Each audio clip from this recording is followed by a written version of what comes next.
What's going on, YouTube? We're back here with another video on Star Savior. So obviously the game has finally launched. I spent most of the time of the launch day, re-rolling, as I'm pretty sure most people have as well, because getting a good start in these type of games are important, especially when some dupes come out on characters, and obviously you just want to get the best characters at the start so it's easier to push through the game. So yeah, your boy's been re-rolling, then I got kind of tired of re-rolling and I was just gonna settle with whatever I get. Then we did manage to get a pretty good account here, I would say. So we're gonna go to my saviors over here. As you're gonna see, Hilda actually has 3 dupes, got super lucky on her banner. Belle's got a dupe as well, so we managed to pull 2 of her. Yomina is obviously from the SSR box. Ashe we managed to get alongside Belle when I was summoning on Hilda's banner, so I pulled a double SSR on Hilda's banner, and we managed to get Ashe and Belle. And obviously Lacey's from the SSR selector box. Trish was from the standard banner. Looks pretty cool, but I've seen that she is kind of low on the tier list. But because of the way how the Starlink system works, it's not like I can't level up and try her out and see if she's at least fun to play with. So that's pretty nice. And yeah, that's kind of been it for the summons, the re-rolling, and I think this is definitely a W account. I do know I need to get another dupe on Ashe, because apparently that's the way to go with her.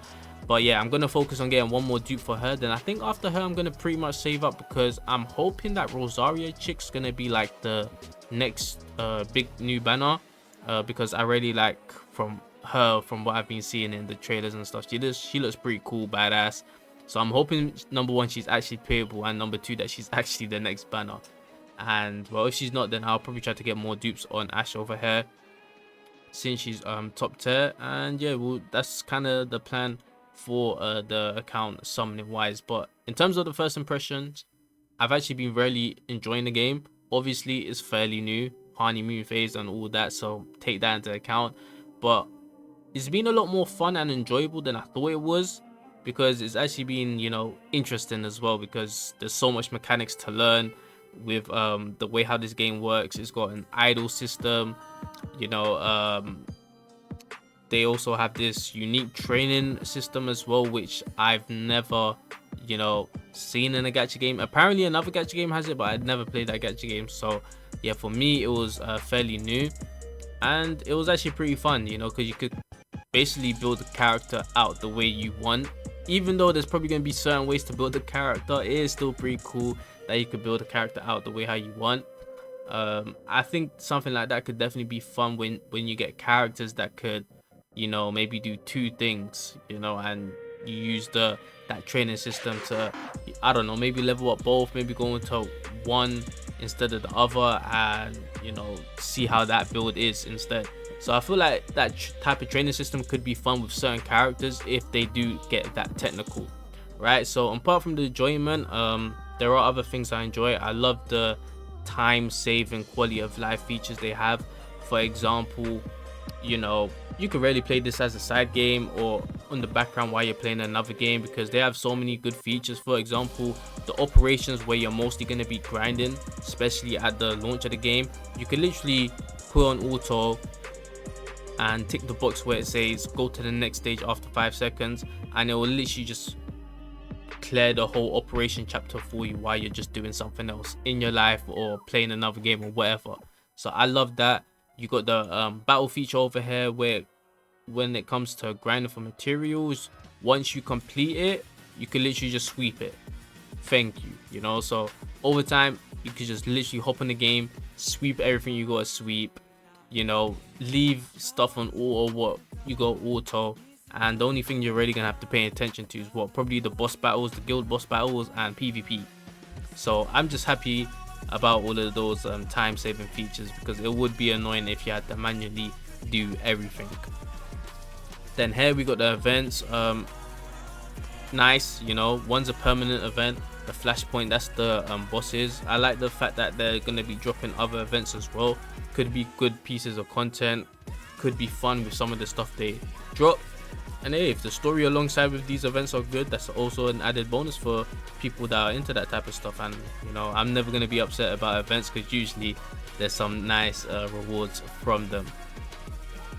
Now, apart from that, apart from enjoying it, the quality of life features, I really do like the turn-based. It's not super in depth, but it's pretty simple, and sometimes simple is good. It's fun as well. The animations are really good. Graphically, the game looks really good on Steam. When you're playing at 120 FPS and you got everything on very high, it does look pretty solid for sure. And apart from that, what else is there? There is a lot in this game, to be fair, which could be exciting for certain people and probably overwhelming for certain people. It really just depends on you, but I like that there's a lot in the game, a lot to learn, a lot to do. You know, it kind of feels good, you know, since it's not the typical, you know, slope of other gacha games where you can literally, you know, play a gacha game for the first time, but because it's so similar to other gacha games, it kind of feels like you're playing a game you already played. But this game, it doesn't feel like that, because, you know, you just have so much going on. You got so much events going on. You got so much things to collect, so much things to grind. You got this way to level up characters. You got this thing to do for your characters, this way to train your characters to get them stronger. So, you know, it feels really refreshing, and it feels like you're actually playing a new gacha game instead of, you know, playing a gacha game that is new but doesn't feel like it. Then alongside of that, we've got guilds as well, which is pretty cool. I like the fact that they gave a reason for guilds. You know, some games have all these friendship things, you could add people and stuff like that, but there's nothing to do. So them having guilds, guild bosses, I think that's pretty dope. And hey, if they expand on that, that's always going to be a W as well. But yeah, alongside that, I feel like I've been going over everything.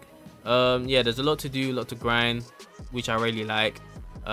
It's been pretty fun playing the game so far.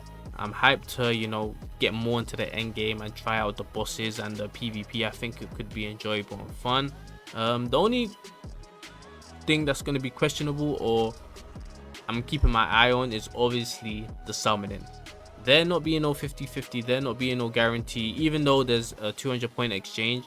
I just do wonder going forward how generous they're going to be. At the start of the game, obviously they've been super generous. You know, there's over 1,000 tickets you could get to summon, whole bunch of crystals you could get to summon, you know. So and re-rolling is really easy, so it kind of makes the game a bit more generous, because they're allowing us to re-roll super easy.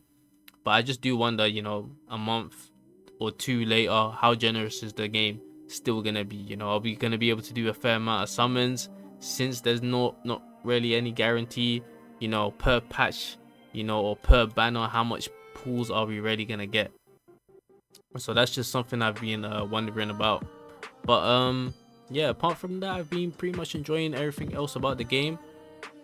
I think everything of the game so far has been pretty good. I just got question marks on the gacha system going forward and how much pools we're getting. And I hope, you know, the boss fighting content, they do add new bosses rotate. That would be pretty nice. You know, bosses with new different mechanics over time will be pretty good as well. And yeah, you know, and I wouldn't be opposed for them to be adding more new endgame modes as well, of like after some time, where people have, you know, caught up with the story or whatever, or did the operations, got their characters built up and stuff like that. And I do hope they try to add something new when it comes to the end game, instead of something we've seen already. Like, you know, cool if they add a whole abyss or whatever, or some roguelike turn-based game mode, but it will be dope if they could, you know, add something new on the gacha scene with endgame, and not something we've played or seen already. But yeah, I think it's been a pretty much of a good start from Star Savior. Very generous. I personally haven't had any problems. But yeah, that's pretty much gonna be it for my first impressions. Enjoying it a lot, having fun. Think it's a good game so far, and I'm hyped to see where it goes in the future. But that's gonna be it from me. Like, subscribe, run up. I'll catch you guys in the next one. I'm out.